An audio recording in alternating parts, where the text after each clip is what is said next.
నిజంగా ప్రతి తల్లిదండ్రులకు తమ పిల్లల మీద ప్రేమ ఉంటే, వాళ్ళు ఆరోగ్యంగా ఉండాలని కోరుకుంటే, వాళ్ళు 10 కాలాల పాటు సుఖంగా జీవించాలనుకుంటే, పానీపూరి అడిగారని అదే పనిగా తీసుకొచ్చి పెట్టరు.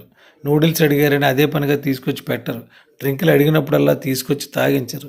అదే పనిగా మనకి ఏమి లోటని ఐస్ క్రీములు తీసుకొచ్చి పెట్టరు. కాస్ట్లీ చాక్లెట్స్ అన్నీ తీసుకొచ్చి తినిపించరు.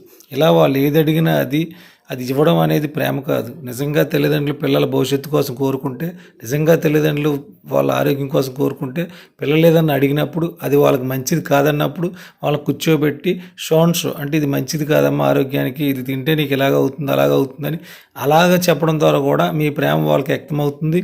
వాళ్ళకి మీ మీద ఉన్న ప్రేమ కూడా వాళ్ళకి తెలుస్తుంది. అలా చేయడం వల్ల పిల్లలు ఆరోగ్యంగా ఉంటారు. కాబట్టి మీరు అందరూ కూడా పిల్లలు ఏది అడిగితే అది ఇవ్వకండి. పిల్లలకి ఏది అవసరం అది మాత్రమే ఇవ్వండి. అది ఎందుకు అవసరమో చెప్పండి. అవసరం లేదు ఎందుకు అవసరం కాదో చెప్పండి. అది ఓపికగా చెప్పినట్లయితే మీ పిల్లల భవిష్యత్తు ఎంతో బాగుంటుంది. మీ పిల్లలు ఆరోగ్యంగా బతకడానికి అవకాశం ఉంటుంది. వారు ఆరోగ్యంగా ఉన్నప్పుడే తల్లిదండ్రులు ఆరోగ్యంగా ఆనందంగా ఉంటారు. పిల్లల అనారోగ్యం తల్లిదండ్రులకి ఆనందాన్ని ఆరోగ్యాన్ని కూడా ఇవ్వదు. ఈ విషయం అందరూ తెలుసుకొని గమనిస్తారని మనస్ఫూర్తిగా కోరుకుంటున్నాను.